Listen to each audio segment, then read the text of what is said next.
Les GG, les grandes gueules en direct sur RMC et RMC Story. Les grandes gueules avec aujourd'hui Barbara Lefebvre qui est essayiste, qui est enseignante. Nous sommes avec Maxime Liedo qui est étudiant en histoire. Nous sommes avec Mourad Boudjelal qui est le président du Hier Football Club. Il a laissé le ballon ovale pour le ballon rond. Et à midi moins 25, c'est l'heure du grand oral des GG.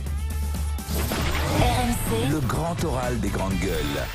C'est le philosophe Bernard-Henri Lévy qui est avec nous, philosophe, écrivain, auteur de Sur la route des hommes sans nom aux éditions Grasset. Bonjour, monsieur Bernard-Henri Lévy. Bonjour, bonjour. L'actualité, c'est ce cessez-le-feu entre Israël et le Hamas, qui est entré en vigueur cette nuit, après 10 jours de combat. Qui a gagné ce conflit entre Israël et le Hamas? Alors le Hamas dit, on a gagné. Il y a un vainqueur? D'abord, c'est pas cessez-le-feu, c'est juste le Hamas qui a déclenché cette guerre le 10 mai dernier, sans aucune raison autre que la haine d'Israël. Et je sais pas, ils sont peut-être à court de roquettes, et donc ils ont arrêté de bombarder Israël. C'est ça la réalité. Un cessez-le-feu, c'est autre chose. C'est le Hamas a décidé d'arrêter de bombarder Israël. Voilà, c'est ça. Et c'est terminé? J'en sais rien, je l'espère, parce que cette histoire est quand même ahurissante, navrante pour les civils israéliens, d'abord, qui sont bombardés par des terroristes comme aucune ville au monde ne l'est. J'ai jamais vu ça ailleurs, franchement. Est-ce qu'on peut imaginer Paris ou n'importe quelle ville européenne qui reçoit des milliers de missiles, tout d'un coup, comme ça, sans aucune raison, sans aucun but de guerre, sans aucune querelle? C'est quoi la querelle entre Gaza et Israël? Non mais sérieusement, est-ce qu'il y a une querelle de frontières? Est-ce qu'il y a une querelle... On parle d'une querelle foncière, notamment à Jérusalem. Et ça serait parti de là. Parti de là. Non. À Jérusalem, il y a 3 familles qui contestaient des titres de propriété anciens détenus par des familles juives. Ça allait être jugé par la Cour suprême, dont on sait que c'est une vraie Cour suprême, qui a une magnifique jurisprudence, qui a souvent donné raison aux Palestiniens. Donc c'était ça l'histoire. On ne déclenche pas 5000 obus sur des populations civiles parce qu'il y a un conflit autour de quelques maisons à Kedjarad. Ça n'a pas de sens. On a surtout compté des victimes du côté palestinien, notamment des enfants. Oui, et on a compté des victimes du côté israélien aussi. Beaucoup moins. Ça veut dire, bien sûr, beaucoup moins. Sans féliciter, oui, bien sûr. Attendez, moi je connais un peu, je connais bien Israël. J'ai des amis... à la fois chez dans la société israélienne, des mères de famille, etc. Et puis j'ai des amis militaires. Je peux vous dire que chaque victime civile palestinienne, c'est un crève-cœur pour l'armée israélienne. Mais qu'est-ce que vous voulez faire? Quand vous avez des commandants du Hamas, quand vous avez des rampes de lancement de missiles, qu'ils mettent exprès dans un immeuble civil, qu'ils mettent exprès à la porte d'un hôpital, c'est vrai que c'est un cas de conscience terrible. Donc les Israéliens préviennent, 1 heure avant, parfois davantage. Le malheur, c'est que quand ils préviennent, hélas, ce sont les assassins, les terroristes, les gens du Hamas qui se tirent.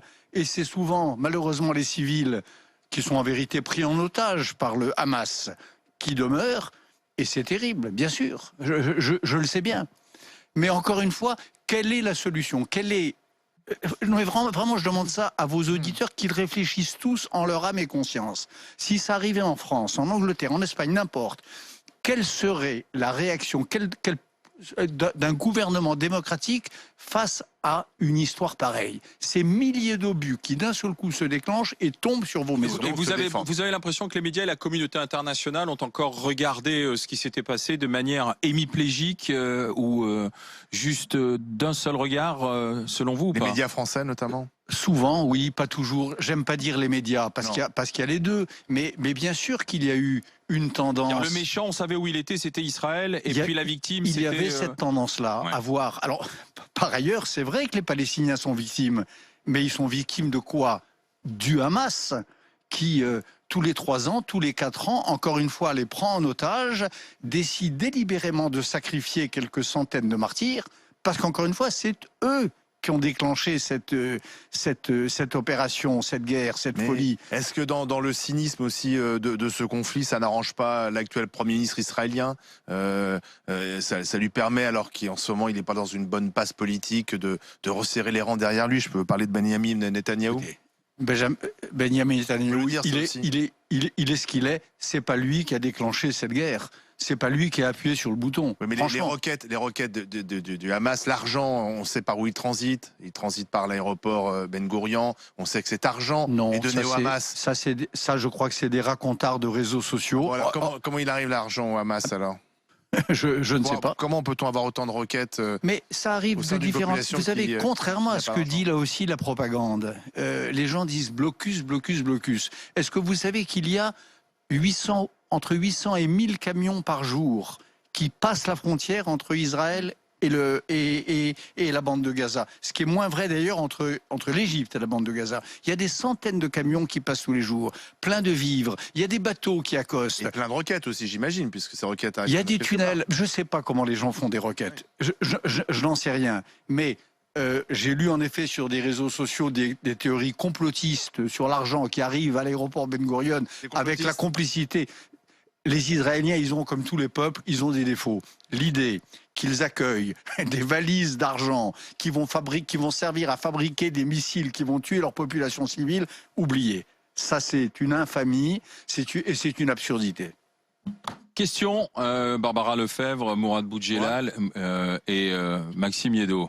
Moi, j'ai plusieurs choses. On peut passer sur autre chose. Hein. Non, c'est important le conflit israélo-palestinien, puisqu'il est aussi quelque part depuis des années à nos portes. C'est important, sauf que moi, vous avez sous les yeux, je m'en fous de la pub, mais vous avez un livre que j'ai écrit en partie pour montrer à mes contemporains qu'il n'y avait pas que les 250 ou 300 victimes palestiniennes au monde. Exact. Non, voyez, non, il y en a un peu plus quand même. 400, 500, oui d'accord. Mais les guerres dont je parle dans ce livre, et encore une fois, je m'en fous de la publicité, mais je vous dis, je parle dans ce livre de guerre qui font des dizaines de milliers, des centaines de milliers, parfois des millions de morts. On ne manifeste pas dans les rues de Paris pour ces guerres. On ne manifeste pas pour eux, et ils sont littéralement occultés. Mais pourquoi ? Parce que les gens ne s'intéressent, en effet, comme aujourd'hui, comme vous, ils ne s'intéressent qu'au conflit entre... C'était l'actualité. Écoutez, mais l'actualité, pardon... Quel est le conflit oublié? Quel est pour vous les chrétiens du Nigeria. Les chrétiens du Nigeria, vous avez encore cette nuit 25 ou 30 chrétiens du Nigeria qui ont été massacrés, qui ont été des femmes enceintes qui ont été éventrées, une femme comme celle dont je raconte l'histoire, qui a été machetée petit bout par petit bout, parce qu'ils s'y sont tous mis, le groupe d'islamistes, l'un a coupé les doigts, l'autre a coupé au poignet, et ainsi de suite. Voilà un conflit. Par exemple, l'Ukraine, c'est pas loin, c'est tout près de chez nous. J'y ai passé aussi du temps. Je raconte ça en détail. Vous avez une guerre de position, une espèce de petit Verdun. Personne n'en parle. Alors je sais que l'actualité c'est Gaza, mais l'actualité, messieurs, elle est ce que vous voulez. Décidez demain. Parce que cette guerre, elle est à nos portes. Elle est à nos portes. Laquelle? L'Ukraine? Non, le conflit israélo-palestinien, il a été importé en France, vous pouvez pas le nier. Donc c'est pour ça qu'on en parle. Bernard-Henri Lévy. L'Ukraine est, s'il y a bien une guerre aujourd'hui qui est à nos portes, parce qu'elle est en Europe, c'est bien. C'était une métaphore, c'est-à-dire qu'aujourd'hui, le conflit israélo-palestinien, je suis désolé, moi je m'appelle Mourad Boudjelal, j'ai grandi quelque part jusqu'à l'âge de 13-14 ans avec ce conflit et avec l'image que de quasiment entre guillemets de la haine du juif. Il a fallu que à l'âge adulte, je comprenne que les choses étaient plus compliquées que ça, beaucoup plus compliquées que ce qu'on m'avait appris. Mais il y a plein aujourd'hui de jeunes issus de l'immigration qui l'ont pas compris. Bon. Alors, je vais pas défendre l'État d'Israël, je vais simplement défendre la paix. Vous avez dit, il faut que la France se place du côté d'Israël. Je suis pas d'accord avec vous. La France doit se placer du côté de la paix. Et Benjamin Netanyahou a dit, nous avons les moyens d'éradiquer le Hamas. Ça me dérangerait pas. Et j'ai envie, la question que j'ai envie de vous... Est-ce qu'il a éradiqué le Hamas? Moi, je vous dis, ça me dérangerait pas. Ça me dérangerait pas parce que c'est ce qui pourrait arriver de pire. Moi, j'ai envie de vous poser une question simple. Aujourd'hui, le pays dominant dans cette zone du monde, c'est quand même Israël. Donc, une fois que le Hamas est éradiqué, comment on en sort? Comment est-ce que Israël en sort? Comment est-ce que le pays dominant propose en fait une situation qui permette aux deux populations de vivre en paix? Ma réponse, elle est la même depuis 40 ans, même depuis 50 ans, depuis mon premier voyage en Israël et mon premier voyage en Cisjordanie en 1967. C'est 2 États. Mais oui, mais il n'y en a pas un qui va faire 3 mètres carrés. Alors allez-y. Attendez, mais comment 3 mètres carrés? Oui. Allez-y, Bernard-Henri Lévy. La Cisjordanie est grand. Mais n'importe quelle organisation terroriste n'a pas droit à un État. Ça veut rien dire. Donc, attendez, on ne fait pas un État. Ne sont pas les Palestiniens. On ne fait pas un État avec des gens dont le programme est d'annihiler l'État voisin. On ne fait pas un État avec des gens qui sont affiliés. Non, moi je ne parle pas d'éradiquer. Je sais pas, moi c'est pas mon langage. Moi je ne suis pas pour éradiquer qui que ce soit. Je suis pour que les Palestiniens soient libérés des terroristes qui les tiennent en otage, qui les empêchent de vivre, qui les tiennent sous la botte, qui les exécutent lorsqu'ils sont soupçonnés d'être à la solde ou d'être des collaborateurs d'Israël ou des collaborateurs du Fatah. C'est ça la réalité sur le de Hamas, Gaza. Donc, il n'y a pas de débat sur le Hamas. On est tous d'accord. Voilà. La différence, c'est que le Hamas ne représente pas l'intégralité des Palestiniens, comme Benyamin Netanyahou et sa politique ne représente pas l'intégralité des Israéliens. Voilà. Donc là, oui, à une différence près, c'est qu'en Israël, vous n'avez pas un parti terroriste islamiste allié à des grandes organisations islamistes internationales. Alors, on passe à autre chose. Oui, alors... Barbara Lefebvre. Donc, concernant votre livre, dans la première partie du livre, la partie ce que je crois, la deuxième partie, c'est des pastilles, enfin des textes sur les conflits, effectivement, les conflits oubliés. Je ne sais pas si vous êtes allé en République démocratique du Congo, à l'Est, au Kivu, mais le Kivu depuis 2004 aussi, hein, un pays des dizaines de milliers de civils assassinés dont on ne parle pas, pour rebondir sur le sujet qu'on vient d'évoquer. Mais alors, ce qui est intéressant dans la première partie de votre livre, c'est que j'ai l'impression que vous faites un petit peu de mea culpa sur un certain nombre de grandes causes que vous avez défendues, l'Europe, le mondialisme.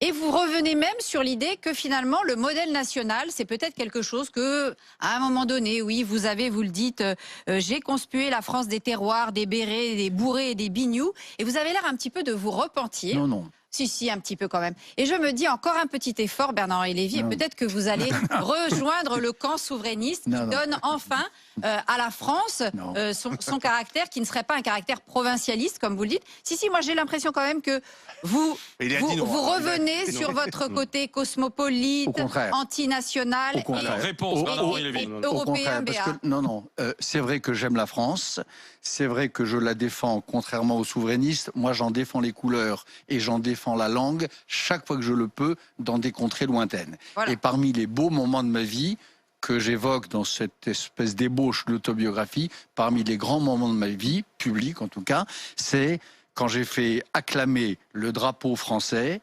face à des foules arabes, face à des foules ukrainiennes, dans des lieux perdus de Somalie, etc. Mais la différence avec les souverainistes majeure, c'est que pour moi la France c'est une idée universelle, et c'est une idée qui ne prend toute sa force et sa puissance que quand elle se fait bon ménage et quand elle est le moteur de l'Europe. C'est pas une géographie. Plus que jamais. C'est une... Pas une terre, autant qu'une catégorie géographique, pour moi, c'est une idée spirituelle. Bien sûr, je crois, comme le général de Gaulle. Vous savez, là, il faut aller très vite parce qu'on est à la radio et que chaque minute compte. Mais une grande différence entre de Gaulle et Pétain. Pour Pétain, la France, c'est une terre. Et il ne conçoit même pas, d'ailleurs, que l'on puisse défendre la France quand on part à Londres. Pour de Gaulle, la France, c'est une idée. Et c'est une idée qui continue de vivre, même lorsque la terre est souillée, même lorsqu'elle est occupée. Mais de Gaulle veut libérer une terre, il ne veut pas juste libérer une idée. Il veut libérer les deux. Et vous savez, lorsque les armées françaises libres, histoire que je connais bien, dont je parle dans ce livre, puisque mon père en était l'un des héros, lorsque les armées françaises libres libèrent Monte Cassino, vous avez là, comme disent les souverainistes, des Français de souche, mais vous avez des tabors marocains, vous avez des volontaires polonais, et vous avez ce que l'on appelait à l'époque, comme mon papa, des juifs indigènes. On les appelait des juifs indigènes, c'est-à-dire des Français qui avaient été déchus de leur nationalité par les lois infâmes de Vichy. Donc, la libération de Monte Cassino, qui ouvre la voie de la victoire aux Alliés, elle a été le fait de gens qui avaient la France dans la tête et pas sous leurs pieds. Donc la France, elle est grande. C'est la phrase de Malraux. la France est grande quand elle est grande pour tous les Pour l'instant, hommes. la France, elle Alors, n'est pas très justement, grande à l'international et il faudrait peut-être que déjà elle soit grande dans ses Alors, ouais, mais justement, là, le drapeau français, on le brandit là pour la prochaine élection présidentielle, Bernard-Henri Lévy. Les patriotes sont de retour et ils veulent faire gagner la France. Et on voit qui brandit le drapeau français, Bernard-Henri Lévy. Le drapeau français appartient à tout le monde. Et il appartient aussi à ceux pour qui la France est une idée. Il appartient à tout le monde. Et il m'appartient aussi. Sauf que moi, le drapeau français, j'aime le voir flotter sur la place Tahrir de Benghazi. J'aime le voir flotter sur la place Maïdan en Ukraine. Il va y avoir des mailles sur la À carte Air Benghazi, France. il ne flotte plus vraiment. Hein. Oui, mais alors, Il alors a attendez. flotté, il a flotté, et c'était un... S'il vous plaît. En même temps. Il y a un danger aujourd'hui pour le pays qui est évident, que Oui. tout le monde voit arriver, Anne Oui. Masseran, quoi. Oui, il y a... Marine Le Pen, c'est un danger. Ou c'est le retour de la France? D'abord, je n'arrive pas à imaginer qu'elle puisse être élue. Mais c'est pas Elle est impossible. tellement nulle et elle déteste. Alors elle, voilà quelqu'un qui déteste la France. Ah bon? Vous savez, Ah bon? Alors, il y a un test si on aime la France ou si on n'aime pas la France. Quand la France est engagée dans un conflit, quand la France envoie ses soldats sur un front, est-ce qu'on les soutient ou est-ce qu'on les soutient pas? Marine Le Pen, quand des soldats français étaient engagés en Libye, par exemple, ou au Mali, et son père, n'en parlons pas, elle prend le parti de l'ennemi, généralement. Ou en tout cas, elle fait la fine bouche. Et elle se désolidarise de son pays. Donc ça, c'est un vrai test, très C'est un message que important. vous envoyez aux militaires qui ont signé la tribune? Mais je crois qu'ils sont une minorité. Les militaires qui ont signé la tribune, ils ne représentent pas cette belle institution républicaine qu'est l'armée française. Ce détail ne vous a pas échappé.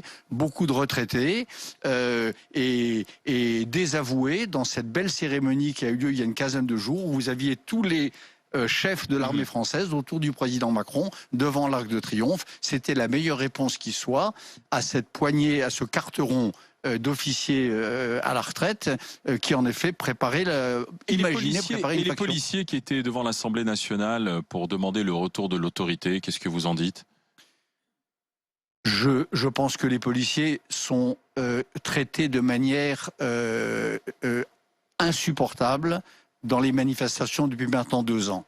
Les manifestants, et hélas, c'est pas seulement les Black Blocs, et c'est pas seulement les voyous de banlieue. Quand on leur dit suicidez-vous, quand on les roue de coups ou quand on les lynche, il y a là quelque chose d'insoutenable pour eux, pour leur famille et pour l'idée républicaine dont ils sont l'un des piliers. Donc je comprends leur colère, je comprends leur désarroi et je comprends leur demande de soutien, bien sûr. Alors, sur quoi va se jouer la prochaine élection présidentielle, là, selon vous, là, sur comment on a géré le Covid, comment on est sorti du Covid, sur la situation Ça vous a économique? agacé cette période d'ailleurs de pandémie, ces restrictions?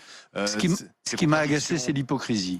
Et c'est pour ça que j'ai écrit d'ailleurs ce bouquin. Ce qui m'a agacé, c'est qu'on nous raconte que c'est en restant chez soi qu'on est solidaire des autres. Ce qui m'a agacé, c'est que à 8 heures, on applaudisse les médecins et qu'à 8h10, on dénonce le voisin. Parce qu'il est allé 2 fois à la supérette ou qu'il a organisé une réunion interdite de 4 personnes au pied de son immeuble. Ce qui m'a agacé, c'est la tartufferie.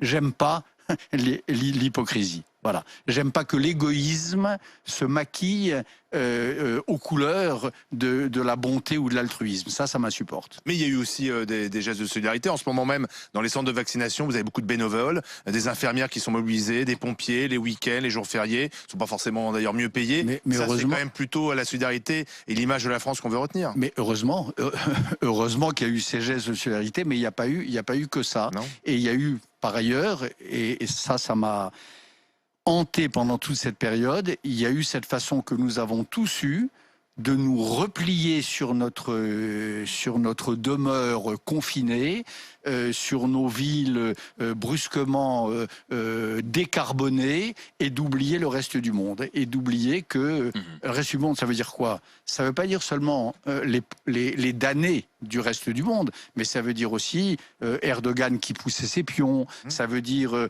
Poutine... Pardon ? L'Arménie, pour reprendre un conflit. Ça veut dire l'Arménie, ça veut dire en effet... Erdogan mais la santé les avant Kurdes, tout. hein. La santé avant tout. Oui, et moi je crois. entendu pendant un an. Voilà, la santé avant tout, oui. Or, je ne crois pas. Je crois que être humain, être humain, c'est pas dire la santé avant tout. Il y a quelque chose, la santé bien sûr, Oui. la vie bien sûr, mais la vie pourquoi faire? La vie ordonnée à quelle valeur? Voilà, ça c'est des questions qu'on n'a pas posées pendant cette période. Vous avez été prudent quand même pendant la période du Covid. C'est fini. Vous avez respecté les gestes.